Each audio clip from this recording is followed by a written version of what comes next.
Baik, Assalamualaikum warahmatullahi wabarakatuh. Tapi pun pada sesi kali ini kita akan membahas selanjutan dari penyelesaian perancangan basis data untuk studi kasus 3 nota ya. Di sini kita akan mulai mendesain basis data yang sudah kita buat, yang sudah kita identifikasi dan sudah kita normalisasikan. Pada tahapan desain basis data, hal yang perlu kita perhatikan di sini ada ya, di sini perintahnya kemarin berdasarkan basis data relational table yang sudah dibuat pada poin 1 dijawab di poin 1 ini, maka buatlah query dari desain basis data dan table-table menggunakan query SQL. Nah, di sini untuk membuat basis data atau database, kita perhatikan di sini sudah ada database yang saya beri nama data penjualan. Di dalam database penjualan ini terdiri dari 5 tabel yang sudah berelasi, sudah ternormalisasi. Antara lain tabelnya adalah ada tabel pembeli, kemudian ada tabel kasir, ada tabel faktur atau tabel penjualan, dan juga ada tabel detail faktur dan juga tabel barang. Nah, jadi kelima tabel ini akan kita buat sintaknya menggunakan query. Langkah-langkahnya yang pertama adalah untuk mendesain sebuah database, hal yang kita perhatikan, sintak membuat database itu menggunakan bahasa DDL, menggunakan create database ya. Menggunakan create database dan kemudian ikuti nama databasenya apa. Karena saya akan membuat database dengan nama DB penjualan, maka saya buat di sini menggunakan sintak create database kemudian DB penjualan. Jadi nama database saya nantinya DB penjualan. Kemudian untuk masuk ke dalam database-nya, ini kita bisa menggunakan perintah use database kemudian nama database. Jadi ketika kita dalam sebuah penyimpanan banyak terdapat beberapa database yang kita simpan, maka untuk masuk ke dalam database tersebut kita panggil perintahnya use database kemudian nama database yang akan kita buka. Nah, di sini masuknya berarti use database kemudian DB penjualan. Selanjutnya kita buat tabel dari kelima tabel yang sudah kita buat tadi. Di sini untuk sintak membuat tabel, yang pertama sintaknya sama dengan sintak membuat database menggunakan menu create ya, menggunakan sintak create, tapi di sini create table, kemudian ikuti nama tabel yang akan dibuat dan atribut-atribut atau field yang akan dijadikan sebagai atribut dari tabel tersebut. Contohnya kita buat sebuah tabel pembeli. Pada tabel pembeli, sintak yang kita gunakan di sini ada dua atribut ya di tabel pembeli, ada ID pembeli dan juga ada nama pembeli. Untuk sintaknya kita gunakan create table, ini perintahnya ya. Kemudian tabel pembeli, ini nama tabelnya saya buat ya. Jadi buat tabel pembeli dengan atribut ID pembeli. Tipe datanya varchar chart karena dia teks ya, kemudian size-nya lebar teksnya saya buat 5 ruangnya ya, jadi 5 digit. Kemudian not null ini berarti data ini nantinya tidak boleh kosong. Kemudian atribut yang kedua ada nama pembeli, tipe datanya juga saya buat varchar chart dengan size-nya 35. Apakah size untuk nama ini selalu 35? Tidak. Jadi Anda bebas menentukan berapa size-nya. Dikira-kira bahwa nama itu kurang lebih panjangnya berapa untuk panjang nama orang ya. Kemudian di sini juga saya beri not null, berarti dia nama ini wajib diisi. Setelah itu kita tentukan primary key kunci utama dari tabel ini, dari tabel pembeli ini adalah ID pembeli. Jadi kunci dari tabel pembeli ini adalah ID pembeli. Kemudian nanti tabel yang terbentuk ada 2 kolom ya. Di sini ada kolom ID pembeli dan juga kolom nama pembeli. Dan tabelnya juga namanya TBL pembeli sesuai dengan yang kita buat. Selanjutnya kita tabel pembeli. Setelah tabel pembeli kita membuat tabel kasir. Untuk kasir ini formatnya juga sama. Dilihat dulu berapa atributnya. Di sini ada 2 atributnya, ID kasir dan juga nama kasir. Untuk sintaknya kita gunakan create table, buatlah sebuah table namanya TBL kasir ya, nama tabelnya itu TBL kasir, kemudian atributnya adalah ID kasir ya, ID kasir, tipe datanya varchar, kemudian size-nya 5 dan not null. Kemudian atribut yang kedua, nama kasir, tipe datanya varchar, kemudian size-nya 35 dan not null juga. Kemudian kita tentukan primary key dari tabel kasir ini adalah ID kasir. Jadi kunci utamanya adalah ID kasir. Maka tabelnya juga akan terbentuk menjadi dua kolom ya. Tabel kasirnya terdiri dari dua kolom, yaitu kolom ID kasir dan juga nama kasir. Nah, jadi dua tabel sudah terbentuk. Kita lanjutkan lagi untuk tabel yang ketiga, yaitu tabel barang. Untuk desain tabel barang sama juga, kita gunakan sintaknya ya. Ada dua atribut di sini, ada kode barang dan juga ada nama barang. Apakah atribut barang ini hanya ini? Sebenarnya tidak, kita bisa menambahkan beberapa atribut, misalnya harga barang ya, harga modal dari barang itu, harga satuan dari barang tersebut. Kemudian ada juga misalnya stok ya. Jadi atribut-atribut ini bisa kita tambahkan. Cuma di sini saya ambilkan atribut sesuai dengan nota, jadi biar tidak membingungkan Anda nantinya. Nanti kalau sudah mulai pemahamannya sudah mulai mengerti, kita tambahkan atribut-atribut pendukungnya di sini. Kemudian di sini untuk sintak table sendiri, kita buat perintahnya adalah create, kemudian table. Di sini ada table barang. Jadi saya buat sebuah table dengan nama TBL barang. Atributnya apa yang saya masukkan di sini? Ada kode barang. Kemudian tipe datanya varchar. Kemudian size-nya 4 dan not null. Jadi size 4 di sini berarti maksimal kita memasukkan data itu 4 digit. Jadi kalau lebih dari 4 tidak bisa tersimpan. Kemudian di sini atribut berikutnya adalah nama barang. Pada nama barang ini tipe datanya adalah varchar juga. Size-nya saya buat 30 dan not null. Jadi di sini rata-rata saya buat not null karena atribut-atribut ini merupakan atribut-atribut yang digunakan gitu ya, jadi digunakan pada transaksi. Jadi saya buat not null.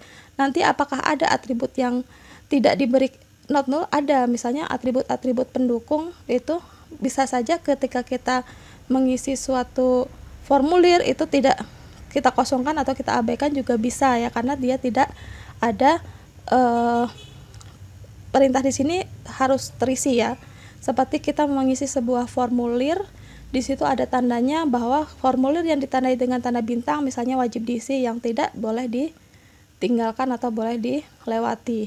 Jadi kurang lebih seperti itu contohnya.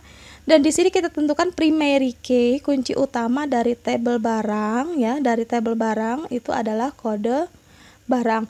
Ingat, atribut ini harus sama ketika dituliskannya. Jadi penulisan atributnya harus sama.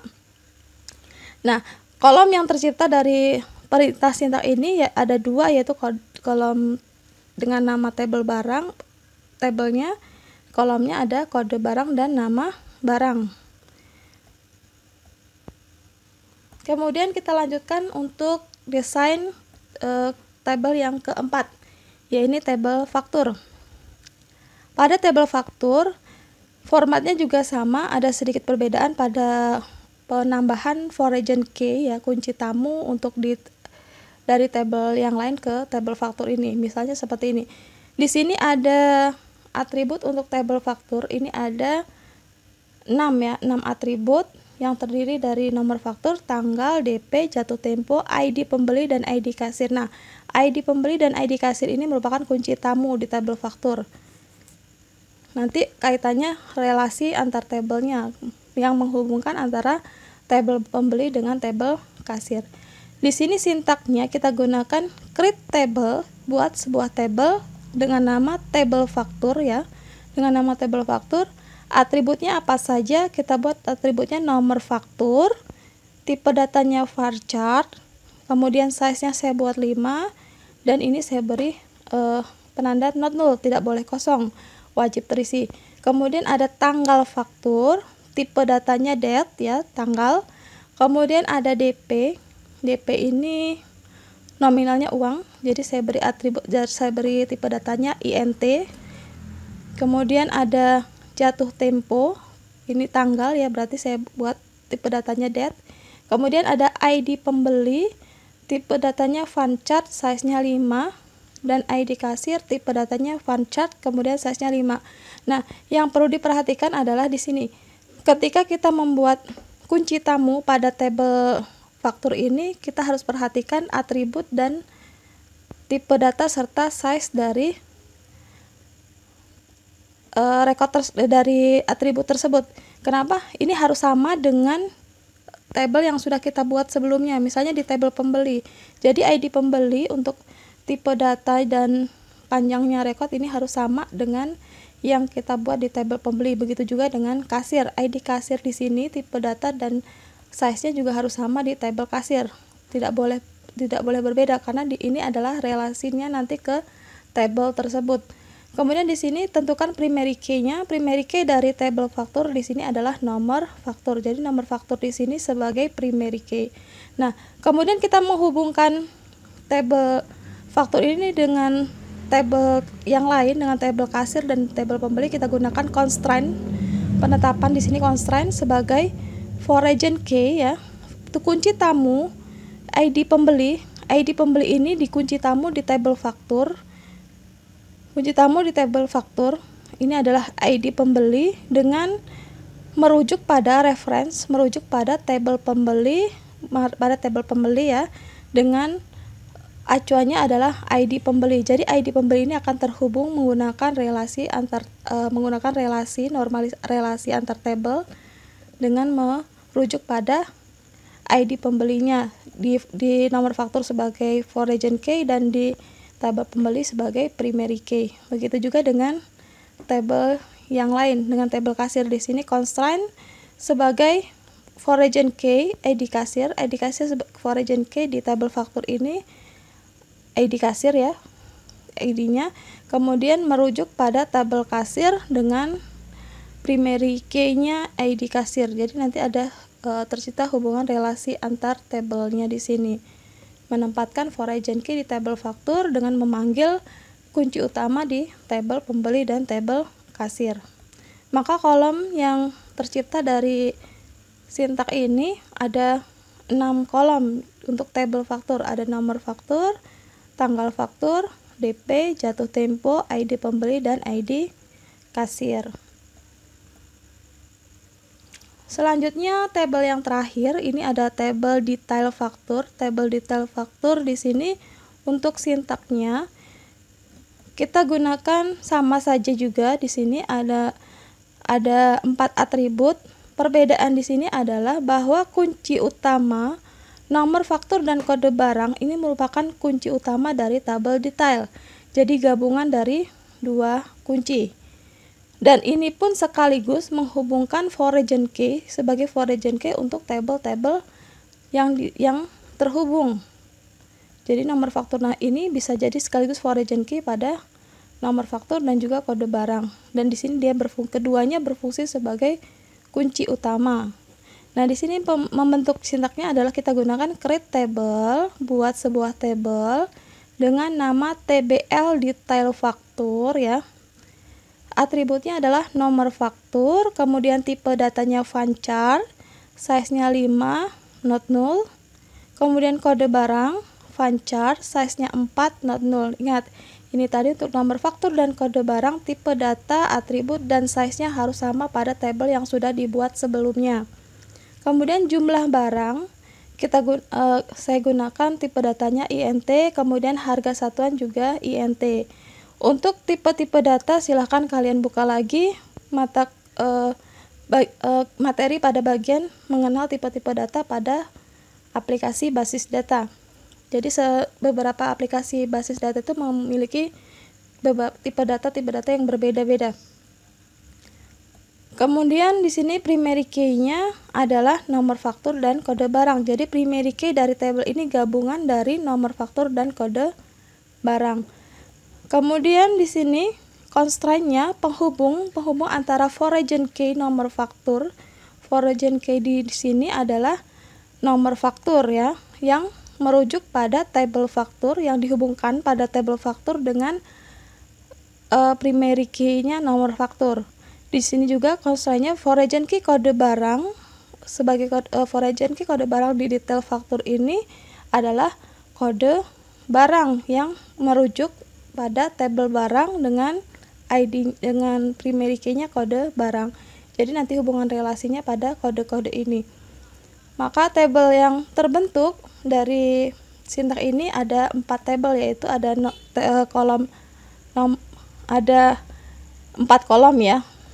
Di sini ada nomor faktur, kode barang, jumlah barang, dan harga satuan. Nah, jadi itulah tadi beberapa sintak untuk membuat atau mendesain basis data dan tabel. Demikian yang bisa saya sampaikan untuk sesi desain. Saya akhiri, wassalamualaikum warahmatullahi wabarakatuh.